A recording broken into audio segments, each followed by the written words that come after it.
చేస్తున్నాం. పాత్రికేయ మిత్రులకు, ఎలక్ట్రానిక్ మీడియా సోదరులకు, విచ్చేసిన అతిథులందరికీ కూడా పేరు పేరున స్వాగతం. అలాగే ఒక ఫోన్ కాల్ అడగగానే ఎన్నింటికి రావాలి అన్న ఒకే ఒక్క మాట, అంతా మించి ఏం లేదు. నా సోదరుడు Anil, thank you so much. ఈరోజు అనిల్ రావటం వల్ల ఈ సినిమాకి ఇంకా కొంతమందికి, ఇప్పటిదాకా ఎంతమందికి రీచ్ అయిందో ఇంకా కొంతమందికి గట్టిగా రీచ్ అవుతుంది. అది అందుకే కొంచెం గెస్ట్లు వస్తే సినిమా ఇంకా వెళ్తుందని ప్రొడ్యూసర్ ఆశపడతాడు. కంటెంట్తో పాటు ఇది కూడా చాలా ఇంపార్టెంట్. ఇంకా నా విషయానికి వస్తే, నేను చిన్నప్పటి నుంచి నాకు ఆ డప్పు సౌండ్ వింటే ఒళ్ళు పొంగిద్ది, ఆగదు, అస్సలు ఆగదు. అమ్మతోడు నేను అన్నీ మర్చిపోతా, అసలు నేను ఆగలేను. చిన్నప్పుడు ఊర్లో మాకు సముద్రయ్య అని ఒక అతను ఊళ్ళో ఏది జరిగినా డప్పేయటానికి వచ్చేవాడు. తప్పెట అంటాం మేము, తప్పెట వేసుకొని వచ్చేవాడు, అన్నీ అనౌన్స్ చేసేవాడు. అతనితో పాటు వెనకాల పరిగెత్తుకుంటా డ్యాన్స్ వేసుకుంటూ వెళ్ళేవాళ్ళం. అది నరనరాల్లో జీర్ణించిపోయింది. సో అందుకే ఎవరిని ఇబ్బంది పడి ఉంటే సారీ. మా సినిమా కూడా దండి, ఏం పర్వాలేదు, ఈ సినిమా కోసం ఆ మాత్రం చేయొచ్చు. దండోరా ఈ సినిమా తర్వాత ఈ సినిమా ప్రొడ్యూసరు నా దృష్టిలో ఇంకా యూత్ బాయ్ నైట్ లైఫ్లన్నీ వదిలేస్తే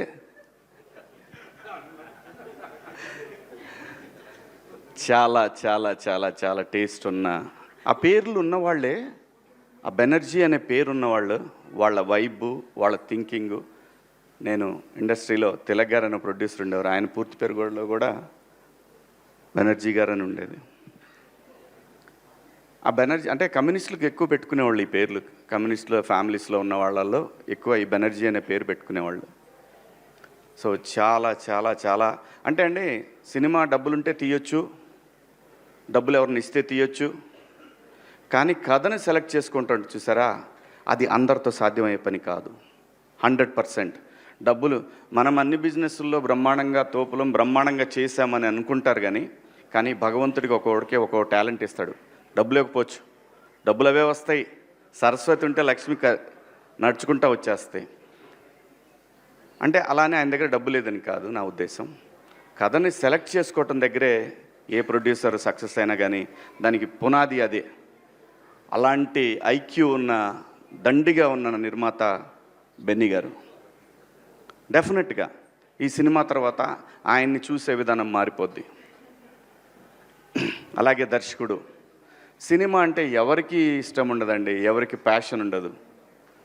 తన కెరీర్ని అమెరికాలో తన స్టూడెంట్ లైఫ్ని, తర్వాత తన జాబ్ని ఎంజాయ్ చేసిన తర్వాత, తనంటూ ఇంకా నేను బతకగలనే ధైర్యం వచ్చిన తర్వాత సినిమా కోసం తనకున్న అన్నీ వదిలేసుకొని సినిమా మీద ఉన్న ప్యాషన్ తోటి ఒక మంచి కథ రాసుకొని, మంచి కథ అంటే అండి, ఈ సినిమాకి ముందు చెప్పాల్సింది, ఇది చాలా బాగా రాసిన స్క్రిప్ట్ అండి. నాకు కథ అంతా తెలిసినా సరే థియేటర్లో నేను చూశాను. మీరు మా ఆర్టిస్టులు ఎంతమంది చూశారో నాకు తెలియదు. సినిమా నేను చూశాను. ఎక్కువ చెప్తే ఓవర్ అవుతుందేమో అనే భయం కూడా ఉంది లోపల. కానీ నేను నా రీఎంట్రీ తర్వాత, నేను డబ్బులు నాకు చాలా అవసరం, నాకు కూడా చాలా అవసరం. నాకు 2 పిల్లలు, మీకు తెలుసు, వాళ్ళని చదివించాలంటే ఎన్ని ఇబ్బందులు ఉంటాయో. అందులో సినిమా యాక్టర్ కొడుకనగానే వాడికన్నా నేను ఎక్కువ ఆలోచిస్తే ఇన్నేమని అనుకుంటారేమోనే, అదొకటి. బట్ లక్కీలీ అలా ఆలోచించే పిల్లలు కాకపోయినా కానీ చదువులకి చాలా అవుతుందండి ఈ రోజుల్లో. అలాంటి పిల్లలు అనేసరికి మారిపోయింది నా ఆలోచన. అలాంటి సిచ్యువేషన్ ప్రతి తల్లిదండ్రికి ఉంటుంది. అలాగని చెప్పి ఆ తల్లిదండ్రులు వాళ్ళ పిల్లల్ని అంత ఈజీగా వదిలేరు. సినిమా దేని గురించి మాట్లాడుతుంది అనే దాన్ని నాకు తన స్క్రిప్ట్ చెప్పినప్పుడు ఒక క్యారెక్టర్ కనెక్ట్ అయ్యానండి. నేను ఒక క్యారెక్టర్ కనెక్ట్ అయ్యాను. నా పాత్ర చాలా బాగుంది, సినిమా నా చుట్టూనే తిరుగుతుంది, కానీ అప్పటికి కూడా టెంప్ట్ అవ్వాల నేను. ఎందుకంటే నేను ఇండస్ట్రీకి వచ్చి రీఎంట్రీ మళ్ళీ వచ్చిన తర్వాత ఆ డబ్బులు అనే పదాన్ని పక్కన పెట్టి 13 సంవత్సరాలు నేను సర్వైవ్ అయ్యాను. ఇంకా నాకు డబ్బులు కాదు కావాల్సింది, నాకు ఇంత పేరు ఇంత రెస్పెక్ట్ ఇస్తున్న వీళ్ళకి గౌరవం ఇవ్వాలి, మంచి సినిమా అయితేనే చేద్దాము, లేకపోతే పుట్టించినోడికి తెలుసు ఎలా తీసుకుపోయేవారికి ఎలా నడపాలనేది ఒక బలమైన ధైర్యం వచ్చిందండి నాకు. అలా అతను చెప్పిన ఆ కథని విన్న తర్వాత నేను బిగ్ బాస్ హౌస్ నుంచి వచ్చిన తర్వాత నా 90s రిలీజ్ అయిన తర్వాత నేను ఫస్ట్ ఒప్పుకున్న సినిమా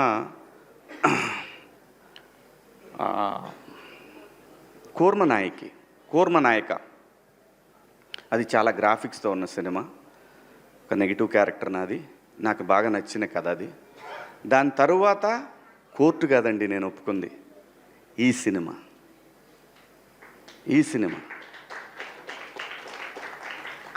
దీనికి పురిటి నొప్పులు ఉన్నాయి, లేవంటలేదు.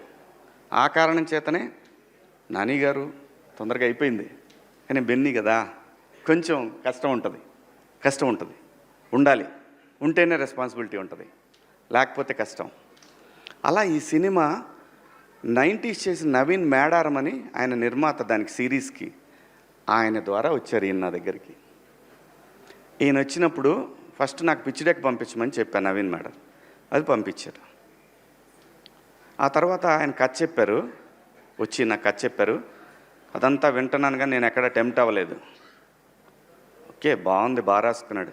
ఎప్పుడైతే ఒక పాత్రను ఇంట్రడ్యూస్ చేశాడండి, అక్కడి నుంచి సినిమా లెవెల్ కూడా ఎవరెస్ట్ శిఖరంలాగా వెళ్ళిపోద్ది అనమాట. ఆ ఎవరెస్ట్ శిఖరంకి వెళ్ళిన తర్వాత బయటకు వచ్చే హై ఉంటుంది చూసారా, ఆ హై మీరు ఇందాక చూసిన తమ్ముడు డ్యాన్స్ చాలా బాగా రాసుకున్నాడండి. నిజంగా నేను అమితంగా ప్రేమించేమీ మాట్లాడలేదు. సినిమా తీసేవరకే ప్రేమిస్తాను నేను. సినిమా తీసిన తర్వాత అది ఎడిటింగ్ రూమ్లోనైనా థియేటర్లో నిర్దాక్షిణ్యంగా దాన్ని నేను హేట్ చేసినంత ఎవరు హేట్ చేయరు. అబ్బా అంట మా వాడు ట్రైలర్ చేసిన అబ్బాయి అక్కడక్కడ లూజ్ ఫ్రేమ్స్ ఉన్నాయేమన్నా పెద్ద కొంచెం టైట్ పెట్టొద్దు, తెలీదు మరి ఎవరో ఏమంటారో, బయటికి వెళ్తుంది ఫస్ట్ మన బిడ్డ బయటికి వెళ్తూ ఉంది ఫస్ట్ టైం అని చెప్పి ఆ భయం ఉంటుంది. ఆ భయంతో చాలా చెప్తాం. నేను మళ్ళీ సినిమాలు చేయటం మొదలుపెట్టిన తర్వాత నాకు అందరు కొత్త డైరెక్టర్లే వచ్చారు. అన్ని కంటెంట్ ఓరియంటెడ్ ఫిల్మ్సే. ఏ ఫిలిం కూడా డబ్బుల కోసమే, డబ్బులు తీసుకుంటున్నాను, డబ్బులు తీసుకోవట్లేదు, మళ్ళీ అలాంటి మాటలు మాట్లాడకూడదు. డబ్బులు కావాలి కదండి అని అలా బతిలాడుకొని తీసుకుంటున్నాను, అది వేరే విషయం. కానీ ఆ కంటెంట్ విషయంలో మాత్రం నో కాంప్రమైజ్, నో. ఈ సినిమా ప్రతి ఒక్కళ్ళని చాలా సినిమా రిలీజ్ అయిన తర్వాత రేపు లేదంటే ప్రీమియర్స్ పడ్డ తర్వాత జర్నలిస్ట్ సోదరులు ఉన్నారనే పెద్ద ధైర్యం అయితే నాకు ఒకటి ఉంది.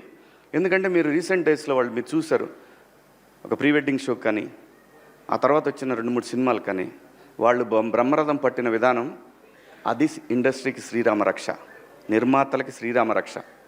అలాంటి ఒక ధైర్యం నాకుంది. ఈ కథని వాళ్ళు ఎలా చూస్తారనే దాంట్లో నేను సినిమా చూసా. సినిమా అద్భుతంగా వచ్చింది. ఇది మార్నింగ్ షో వరకే ఈ వారం చిన్న సినిమాలు ఏం రిలీజ్ అవుతున్నాయి అని మాట్లాడుకునే వాళ్ళకి మాత్రం ఈ వారం చిన్న సినిమాల్లో ఇది ఒక చిన్న సినిమా. కానీ 25th సాయంత్రానికి ఇది చాలా పెద్ద సినిమా.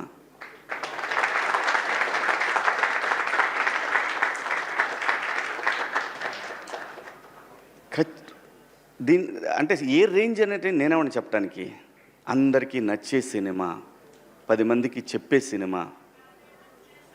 ఇందాక అనిలు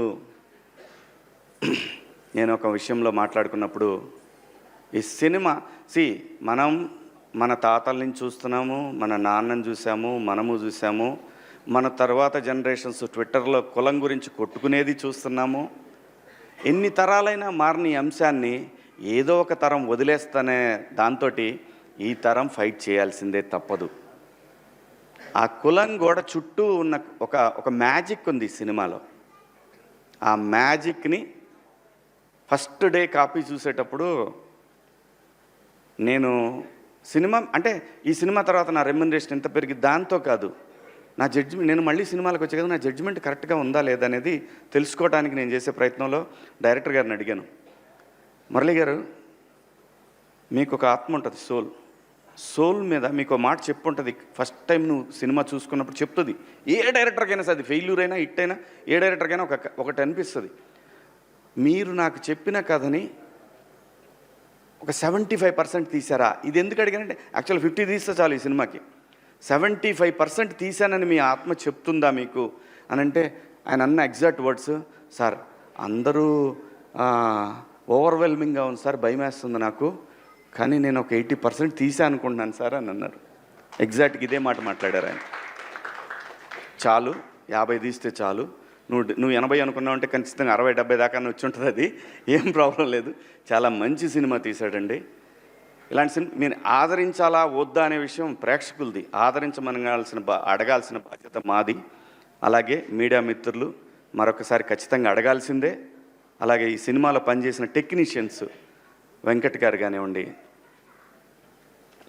సృజన తను కానివ్వండి, మార్క్ రాబిన్ గారు కానివ్వండి, అలాగే ఈ సినిమాకి పనిచేసిన ఎడ్వర్డ్ ద టోపీ మ్యాన్ చాలా చాలా చాలా కష్టపడ్డాడండి తను కూడా.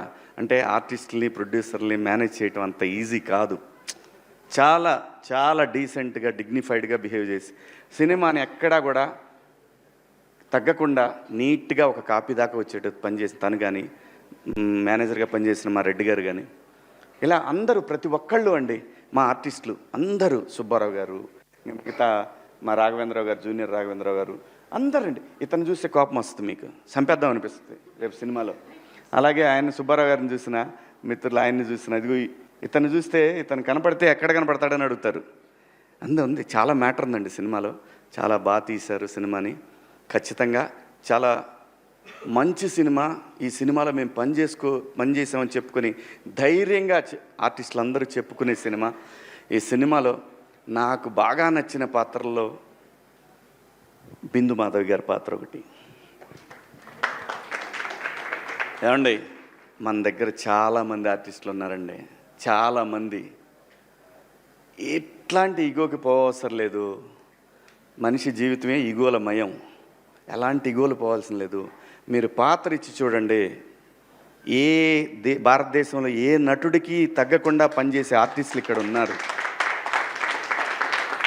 బయట భాషల్లో వాళ్ళు బాగా చేయరని కాదు, వాళ్ళు మంచి ఆర్టిస్టులు కాబట్టే మనోళ్ళు పెట్టుకుంటున్నారు. నేను ఎవరిని కూడా, ఇక్కడ భాషా భేదాలు లేవు, కానీ ఇక్కడ బోల్డ్ టాలెంట్ ఉందండి. చాలా కుప్పలు తెప్పలు టాలెంట్ ఉంది. నందు కానివ్వండి, మా తమ్ముడు చింపి చాట చేశాడు సినిమాని. అలాగే రవికృష్ణ, మణిక, మీ ఇద్దరు పేరు తలకాయ నొప్పి నాకు ఈ సినిమాకి. Monica, Robin Singh, Robin Hood లాగా. ఆ అమ్మాయి ఒక్క షాట్ మీ జీవితాంతం మర్చిపోలేరండి. ఆ అమ్మాయి చేసిన ఒక షాట్ అయ్యి బాబోయ్ అసలు మామూలుగా ఉండదు. అలాగే చాలా ఉన్నాయండి, చాలా చెప్పుకోవాలి ఈ సినిమాలో. అందరూ బాగా చేశారు. నేను ఎలా చేశాను అనేది మీరు అందరు రేపు సినిమా చూసి చెప్తారు. Thank you so much. మీ అందరికీ పేరు ఇంకెవరన్నా మర్చిపోయానా? ఎవరిని మర్చిపోలేదు. ఆ అమ్మాయి ఇంక సింగర్గా మిగలదు, యాక్టరే, ఖచ్చితంగా యాక్టరే. ప్రతి ఒక్క ఈ సినిమాలో ఒక్క పాత్ర కూడా వేస్ట్ పాత్ర అనేది ఉండదు. అంటే గ్రూపులో ఏదో పెట్టారులే ఫ్రెండ్స్ ఉండాలి కాబట్టి ఫ్రెండ్స్ పెట్టాను. సత్యన్ అని ఇంకో క్యారెక్టర్ ఉంటుంది, టీ మ్యాన్. ప్రతి ఒక్క పాత్ర. ఇప్పుడు ఎందుకులే అమ్మా ఇవన్నీ. అందరూ బాగా చేశారు. గట్టిగా దండోరా వినపడుతుంది. దేశం అంతా, రాష్ట్రం అంతా, ప్రపంచం అంతా వినపడుతుంది. Thank you so much. ఈ సినిమాలో అవకాశం ఇచ్చిన బెన్నీ గారికి, అలాగే డైరెక్టర్ గారికి, ప్రతి ఒక్కళ్ళకి. అన్నిటికన్నా ముఖ్యంగా ఈరోజు ఈ స్టేజ్కి ఒక గ్లామర్ తీసుకొచ్చిన నా సోల్ తమ్ముడు అనిల్, థ్యాంక్ యూ. అబ్బాయి అని పిలుచుకుంటా నేను. మా పిల్లల్ని కూడా అబ్బాయి అని ఎరా అని పిలుచుకుంటా, కానీ అబ్బాయి అని పిలుచుకుంటా నేను. సో తను రావటం నిజంగా చాలా చాలా చాలా కళొచ్చింది స్టేజ్కి. Thank you so much Anil. Thank you. Love you. Kasarla Shyam గారు, అమ్మా ఇతను మళ్ళీ నేషనల్ అవార్డు కొడతాడు గ్యారెంటీ, డౌటే లేదు, ఏం డౌట్ లేదయ్యా. 200% దీనికి నేషనల్ అవార్డు రాకపోతే ప్రజలు తిట్టుకుంటారు, అది వాళ్ళకే వదిలేస్తున్నా. Thank you so much. Thank you అండి. Love you all. ఈ అమ్మాయి గురించి కూడా చెప్పాలిగా, మళ్ళీ లాస్ట్లో లేనిపోయింది. డబ్బులు ఇచ్చినా చెప్పాలి, తప్పదు, మాకు చెప్పినట్టే. చాలా బాగుందమ్మా, చాలా బాగా చేస్తున్నావు. ముఖ్యంగా నీ డ్రెస్ సెన్స్ చాలా బాగుంది. దయచేసి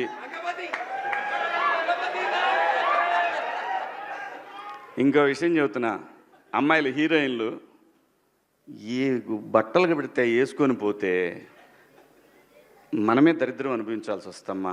ఏమనుకోవద్దు, హీరోయిన్లు అందరూ మీరు అనుకున్నా నాకు పోయేది లేదు, లాగి పీకుతాం మనం, అది వేరే విషయం. కానీ మీ అందం చీరలోనో, మీ అందం నిండుగా కప్పుకునే బట్టల్లోనే ఉంటుంది తప్పితే సామాను కనపడే దాంట్లో ఏముండదమ్మా.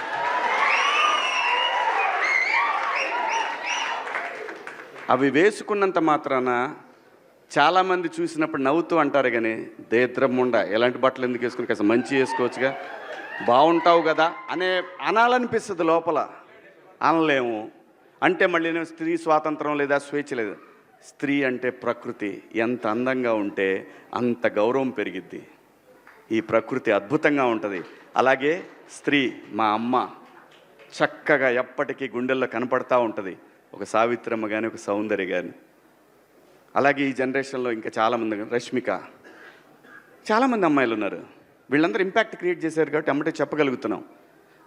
గ్లామర్ అనేది ఒక దశ వరకే ఉండాలా, ఇంతవరకు ఉంటే పర్లా, అది ఇక్కడికి రాకూడదు. నేనేవాళ్ళే కానీ చెప్పడానికి మళ్ళీ అందరు రేపు పొద్దున పెద్ద పెద్ద వాళ్ళంతా బయలుదేరతారు, మాకు స్వేచ్ఛ లేదు. స్వేచ్ఛ అనేది అదృష్టం. ఆ స్వేచ్ఛని కోల్పోవద్దు. మన గౌరవం ఎప్పుడు పెరుగుద్దంటే మన వేష భాషల నుంచే మన గౌరవం పెరిగిద్ది. అందులో ప్రపంచ వేదికల మీదైనా సరే చీర కట్టుకున్న వాళ్ళకే విశ్వసుందర కిరీటాలు వచ్చినాయి. Thank you so much. Thank you Shivaji గారు, థ్యాంక్ యూ సో మచ్.